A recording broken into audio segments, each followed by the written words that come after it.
What's up, bro chachos? Just another Chris Halloween special, season 3. And I've got a super exciting episode for you today. In fact, it's one of my most requested videos. Yeah, and it's actually a continuation from one of the episodes last year Halloween special. Last year I did a tips and tricks video. I think it was like the top 3 instant photography hacks you should try. Something like that. But one of those hacks and tips in there was something that a lot of you were very interested in learning more about, and that is watermarking your images or adding cool little burn marks to your images. And I got some good news for you. I've expanded on the method to make it foolproof. But before I show you the new and improved method, I do want to show you the original method because there are some key things to know in that will help you in the future. So we're gonna start there first. So sit back, grab some mangoes. I don't have any. I've got some pizza back there though. And enjoy today's episode.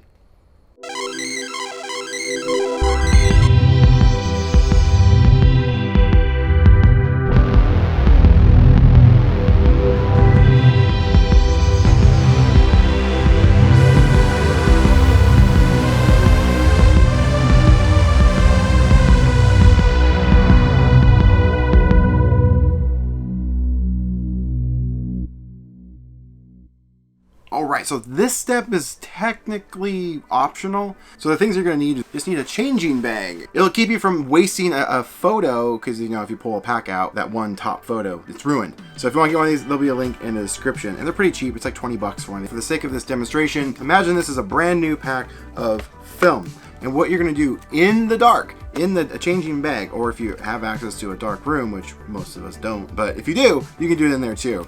But what you do is push slightly and then slide out the dark slide, and then you have an unexposed photo.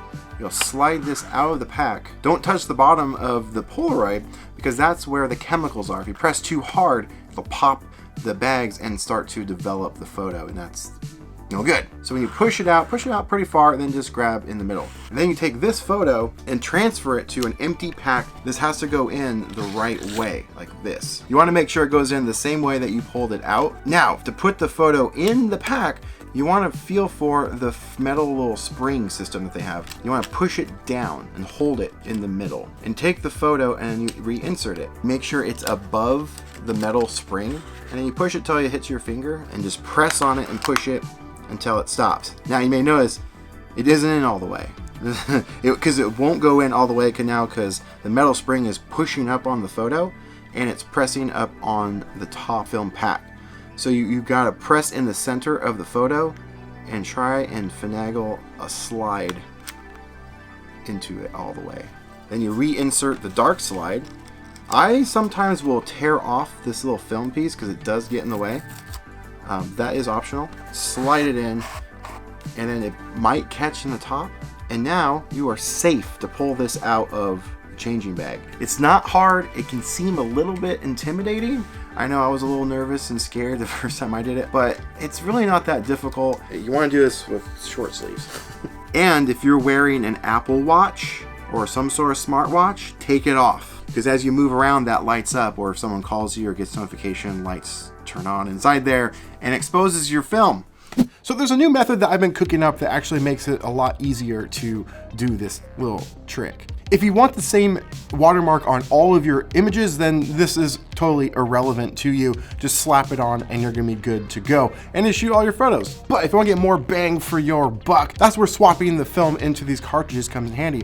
But I found a better way of doing it, courtesy of Dave, actually. Dave Top, go make something. The main struggle of getting this to work is getting the first photo into the pack, because you can run into some problems with that. And I had that problem while I was there with every single photo I took. It was a total nightmare because I pretty much just wasted my time on that while I was there. Tell me that what you just told me about. About which one? About relocate. I have to. You go on site. Thousands of dollars. Yeah. So like technically, I spent probably close to $1,000 some dollars just showing up to these places to film, right, and to do these types of videos, like these hacks and tips and tricks and all that stuff, right? And I'm kind of going home empty-handed, and I have video to share with people on the internet, but like all the money I've spent, I don't have anything to really show for it myself, if that makes sense. It's kind of a weird reality that I live in. Because I really haven't had any major success with some of these photos because of errors I've made, not due to the fact that the methods are wrong, because the methods are correct. It's just I screwed up a couple times, and it actually costs monetary value. There's money involved when it comes to these photos. So it's super frustrating. I have to like redo a lot of this when I get home. So therefore it kind of didn't make sense to even come out here to try and shoot this stuff, right? That's where I'm at. I need a drink. So I did some little R&D, and so did Dave. He came up with a super, super amazing little trick, and honestly, it made things so much easier. He came up with this. Yeah, not this ordinary, actually, I don't know what this is. It's like a thin piece of plastic. Paper would work just as well. But you take this and you insert this in the light, not even in the dark changing bag. You take this, put it in, and now put this in a changing bag and put in your first photo. And when you slide your photo in, it just goes in. It doesn't get hung up on anything, because once the photo is in there, just pull the tab out and look at that. You're good to go. But here's where it gets even better. I can't believe I didn't think about this the first time I was doing it. You don't need to have multiple packs. Have one pack for your filters. How is that possible? Layers. That's how. Pretend this is an undeveloped photo.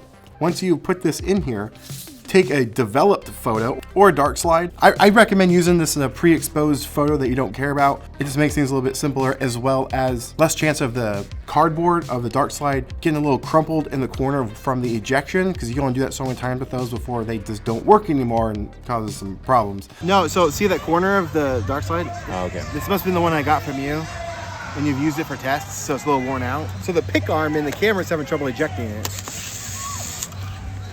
You just stick it in and use it as a dark slide. And normally you could then just stick a filter on and shoot your photo, right? However, layer it. Stick an undeveloped photo and stick it in there. And then take a pre-exposed. You see where I'm going with this? So you can only get 4 exposures this way, because you can fit 8 total photos in a pack. Once you have all your photos in there, you take your filter that you want to use, you stick it on the top of it, shoot your photo, and then take the pack out of the camera. Yeah, take it out. Swap the filter with a different one that you want to use, stick it back in the camera, and shoot away. Such a much simpler way of doing things. So let's repeat. Empty pack of film, pull tab, in the light, slide it in. Now grab your changer bag, stick it in there. Now take a brand new pack of film, slide out an unexposed photo, put it in the pack of film that you want to use for the filters. Look how easy that is. It just goes in.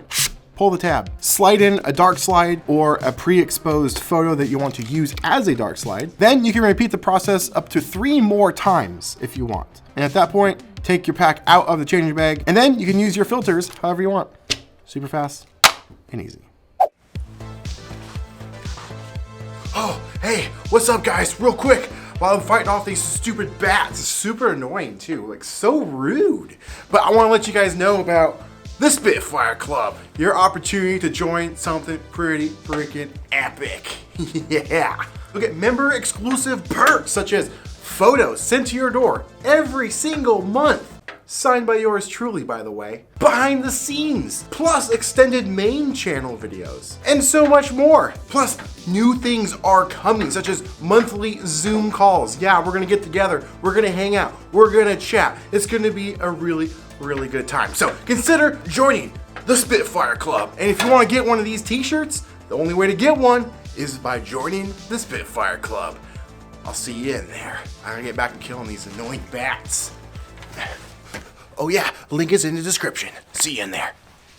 Now, filters. How do you get these filters? You've been talking about these this whole episode.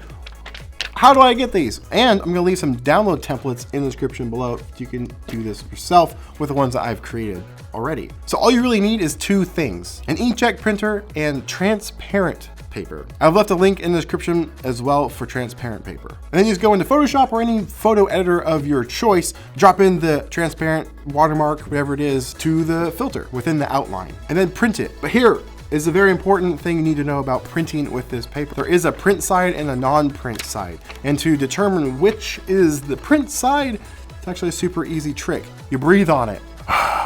And if it fogs up, that's not the side you print on. You want to print on the side that doesn't fog up. Then you cut it out and you're good to go. Now, when you cut these out, you gotta make sure that these will lay flat on top the pack of film. If it doesn't lay flat, it can catch reflections and cause bad things to happen. Not damages to your camera or anything, it just ruins your exposure. It'll get some weird light bouncing around and you can get these weird artifacting and lens flare kind of effects. on your image. And sometimes it can completely just blow out your image entirely. At least that's the experience that I have had. Shooting with the filters, there's a couple other things to keep in mind, and that is contrast. You're adding a dark watermark or burn to your image, so that won't work against a dark background. So you have to have a light background for this to work, meaning like a bright blue or a white, something just contrasting the black watermark. And there's one that I've been trying to get, gosh, I'm gonna have to fake it, I guess, somehow. I've tried multiple times to do it, and that is, yeah, getting Max to flow over a cemetery. I have not had any success with it just yet. It's hard to do. So getting Max to show up has actually been fairly easy because, you know, the sky is super bright. It's just getting the kids to show up on the bottom because grass is a little bit darker. And so finding the perfect lighting conditions is crucial to making this one work. But you can add some really fun effects to the images. You can get pretty creative with these filters. I would love to see what you cook up.